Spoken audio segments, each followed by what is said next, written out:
सावर विधानसभा उपनिर्वाचन को लेकर कलेक्टर की प्रेस कॉन्फ्रेंस। जिला निर्वाचन अधिकारी कलेक्टर मनीष सिंह और डीआईजी हरिनारायण चारी मिश्रा ने आज एक पत्रकार वार्ता में बताया कि आज 29 सितंबर से सावर विधानसभा क्षेत्र के उपचुनाव के लिए आदर्श आचार संहिता लागू हो गई है।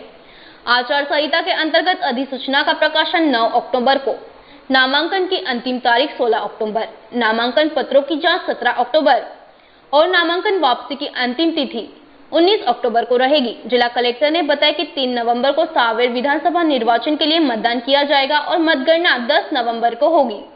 कलेक्टर श्री मनीष सिंह ने बताया कि सावेर विधानसभा क्षेत्र में मतदान सूची में दर्ज पुरुष मतदाताओं की संख्या 1,35,512, वहीं महिला मतदाताओं की संख्या 1,28,745 है। ट्रांसजेंडर 2 मतदाता है। श्री सिंह ने बताया कि सावेर विधानसभा उपचुनाव के लिए 284 मतदान केंद्र है। कोविड-19 के दृष्टिगत आयोग के निर्देश अनुसार 1000 मतदाताओं से अधिक वाले मतदान केंद्रों को तोड़कर कुल 96 सहायक मतदान केंद्र बनाए गए हैं। इस प्रकार 380 मतदान केंद्र रहेंगे। व्यवस्थाएं हो गई है, टीएस लग गई है, ट्रेनिंग हो गई है। ईटीपीबीएस मेनली जो सर्विस वोटर्स हैं, जो आर्मी, मिलिट्री और बाकी जो बाहर रहते हैं, उनके लिए ज़्यादा उपयोग में आएगा।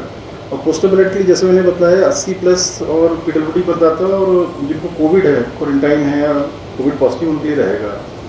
वल्नरेबल मैपिंग लगभग फाइनल स्टेजेस में है, क्योंकि आज मॉडल कोड ऑफ कंडक्ट लग गई है, तो सेक्टर मजिस्ट्रेट्स की जो भी रहती है उनको आज ब्रीफिंग कर दी गई है। 3-4-5 दिन में वल्नरेबल एरिया कौन से रहेंगे हमारे, उन वल्नरेबल क्षेत्रों में कौन से क्रिटिकल पोलिंग स्टेशन आएंगे, वो फाइनल हो जाएगा पूरा।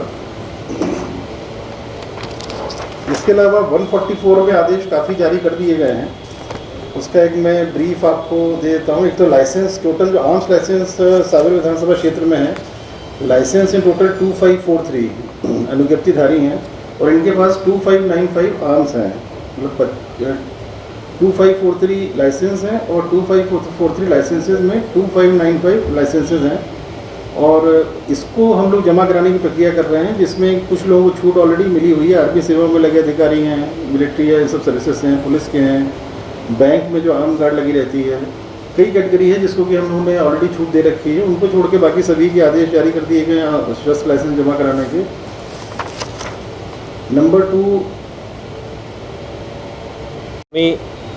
3 नवंबर को होने वाले चुनाव के आदर्श आचरण संहिता परिवर्तनशील हो गई है और उसके लिए हम लोगों ने ज़रूरी तैयारियां कर ली हैं। यहाँ पर सामान्य तौर पर 284 मतदान केंद्र सावेर विधानसभा में होते हैं, लेकिन कोविड-19 की चुनौतियों को देखते हुए और स्वास्थ्य संबंधी जो अपेक्षाएं हैं उनको पूरा करते हुए 96 यानी कि 96 और अतिरिक्त उन्हीं जगहों पर केंद्र और बनाए गए हैं और कुल 380 मतदान केंद्र वहां पर हो गए हैं।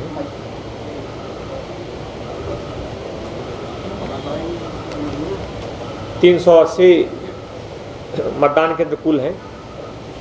इन मतदान केंद्रों में चुनावी संवेदनशीलता के हिसाब से उसमें जो संयुक्त भ्रमण किया गया, थाना प्रभारी और वहाँ पे संबंधित जो अधिकारी, जो वहाँ पे तहसीलदार और जो वहाँ पे मजिस्ट्रेट्स हैं, जो संयुक्त भ्रमण के द्वारा उसमें पाया गया कि कुल लगभग 4 एरिया ऐसे हैं जो कि वल्नरेबल एरियाज हैं। ये जो 4 एरिया थे मुख्य तौर पे सावेर, छिपरा और लसुरिया के अलग अलग इलाकों में थे, जिसमें पाया गया कि 95 जो मतदान केंद्र हैं वो क्रिटिकल बूथ हैं, यानी कि उन मतदान केंद्रों पर विशेष व्यवस्था रखी जाएगी। इसके साथ साथ चुनाव की संवेदनशीलता और आचरण संहिता के अनुसार आवश्यक है कि उस इलाके में, यानी कि विधानसभा में जिन लोगों के पास भी आम लाइसेंस है, आम लाइसेंस वाले आम हैं, उनको जमा कराया जाएगा। इसमें 2595 2595 जो आर्म्स हैं उनको जमा कराने के लिए भी आदेश जारी किए गए हैं और उसको भी आने वाले समय में जल्दी से जल्दी सभी हथियार जो हैं जमा करा दिए जाएंगे। इसके अलावा पुलिस की प्राथमिकता जो पुराने इस तरह के केसेज हैं जिन पे चुनाव संबंधी किसी भी तरह का मामला लंबित न हो, बहरहाल तो पुलिस के पास इन्वेस्टिगेशन में पिछले सालों के चुनाव संबंधी कोई भी मामला अभी इन्वेस्टिगेशन में लंबित नहीं है, या तो न्यायालय में उसमें ट्रायल चल रहा है या फिर खात्मा के बाद वो माननीय न्यायालय की प्रक्रिया में विचाराधीन है। इसके साथ साथ कुछ और ज़रूरी बातें इसमें उल्लेखनीय हैं। जैसा कि कलेक्टर महोदय ने बताया कि जो सभा होगी, आम सभा या कोई भी व्यक्ति, चाहे स्टार प्रचारक हो या किसी भी सभा को आयोजित करने के लिए कोई बाहर से व्यक्ति आए, किसी सभा में अधिकतम 100 व्यक्ति हो सकते हैं। 100 व्यक्ति से ज़्यादा अगर उल्लंघन होता है तो वो धारा 188 में वो उल्लंघनीय अपराध होगा। इसके साथ साथ जो गाड़ियों के जो अलग अलग काफिले जाएंगे उसमें आवश्यक है कि 5 गाड़ियां एक साथ उससे ज़्यादा ना हो, और 5 गाड़ियों के बाद दूसरा जो इनका गाड़ियों का जो कारकेट जाएगा उसमें लगभग आधे घंटे की दूरी होनी चाहिए। इसको भी उल्लंघन करने पर उसमें आपराधिक मामला दर्ज किया जाएगा। पिछले दिनों एक बड़ी चुनौती जो होती है आचार संहिता लगने होने के बाद कि जो डिफेसमेंट एक्ट है, डिफेसमेंट एक्ट 1994, इसका प्रवर्तन, इसका जो इम्प्लीमेंटेशन है सही ढंग से किया जाए।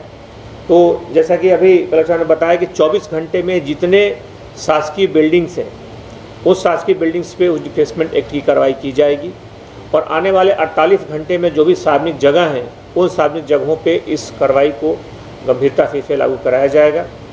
इसके साथ साथ ध्वनि प्रदूषण अधिनियम एक बड़ी चुनौती होती है, चाहे सभाओं के संचालन की बात हो या फिर आम तौर पे भी 10 बजे के बाद अगर इसका उल्लंघन होता है तो ध्वनि प्रदूषण अधिनियम में वह भी दंडनीय अपराध है। मुख्य तौर पे इस क्षेत्र में लगातार जो जिला बल और NSA की जो कार्रवाइयाँ हैं, इस क्षेत्र के ऐसे अपराधियों को चिन्हित किया गया है। उनके खिलाफ ऐसी कार्रवाइयाँ पूर्व से ही हालांकि लगातार प्रभावी हैं और बड़े स्तर पर इस तरह की कार्रवाइयाँ की गई हैं, लेकिन आने वाले दिनों में इन कार्रवाइयों का और रफ्तार इनकी तेज़ की जाएगी, और मुख्य तौर पर उन लोगों पर फोकस किया जाएगा जो कि चुनावी हिंसा या किसी भी तरह के चुनावी अपराध में पिछले समय में कहीं भी सक्रिय रहे हैं। बहरहाल इस चुनाव को लेकर के लगातार पूरी टीम जो एक हमारी जो पूरी एक मशीनरी है, पूरी टीम है, पूरी तरह से तैयार है, और इसके जो भी उच्चतम मापदंड हैं उनको प्रभावी ढंग से लागू करने के लिए हम लोग पूरी तरह से तैयार हैं।